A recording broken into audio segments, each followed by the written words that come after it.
வணக்கம். இண்டிபெண்டன்ட் சேனலுக்கான சர்வதேச செய்தி தொகுப்பு. பாகிஸ்தானில் மீண்டும் கலக்கம். நாடாளுமன்ற தேர்தல் முடிவுகள் வெளியான பிறகும் புதிய அரசு அமைக்க முடியாமல் நாடு குழப்பத்தில் உள்ளது. முன்னாள் பிரதமர் இம்ரான்கானின் கட்சி பெரும் ஆதரவை பெற்றாலும் இராணுவ ஆதரவு இல்லாததால் ஆட்சி அமைப்பதில் தடைகள் ஏற்பட்டுள்ளன. இடைக்கால அரசும் இராணுவத்தின் சூழ்ச்சி காரணமாக ஜனநாயக அடிப்படையே கேள்விக்குறியாகியுள்ளது. பாகிஸ்தானின் ஜனநாயகம் வெறும் பெயருக்கு மட்டுமா? மீண்டும் ஒரு முறை இராணுவ ஆட்சி நாட்டு முடிவுகளை வகுக்கிறதா? இது ஒன்றும் புதிதல்ல. ஏற்கனவே பர்வேஸ் அலி முஷரப் மற்றும் பிற இராணுவ தலைவர்கள் தளபதிகள் பாகிஸ்தானை இராணுவ ஆட்சிக்கு உட்படுத்தியுள்ளனர்.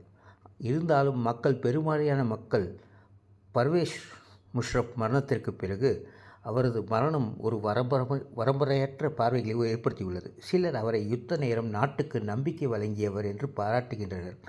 மற்றவர்களின் ஜனநாயகம் முற்றிலும் சிதைக்கப்பட்டது என்கின்றனர். இருந்தாலும் பர்வேஸ் முஷரப் நாட்டின் தளபதியாகவும் நாட்டின் தலைவராகவும் இராணுவ ஆட்சியில் என்லைட்டன் மாடரேஷன் என்று அழைக்கப்படும் மிதமான குறியீட்டை வைத்து அமெரிக்கா உதவியின் மூலம் வர்த்தகத்தை பெருக்கியது. ஒப்பந்தங்களை வாங்கினார். நாடு சிறிது வளர்ச்சியில் இருந்தது. இருந்தாலும் 2007 ஜனநாயக விதியை நீக்கி நீதிபதி பிரசித்தி தன்மை பெற்றார். ரெட் மசூதி தாக்குதல், பெனசீர் பூட்டோவின் கொலை தொடர்பான சர்ச்சைகள் பர்வேஸ் முஷரப் மீது உள்ளன. இராணுவ ஆட்சி பாகிஸ்தானுக்கு புதிதல்ல. இருந்தாலும் அண்டை நாடுகள் இது குறித்து மிகவும் கலக்கத்திற்கு உள்ளன.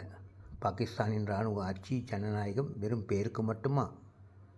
இது இந்தியா மற்றும் உலக நாடுகளுக்கு புதிய பாதுகாப்பு கவலை. நன்றி, வணக்கம்.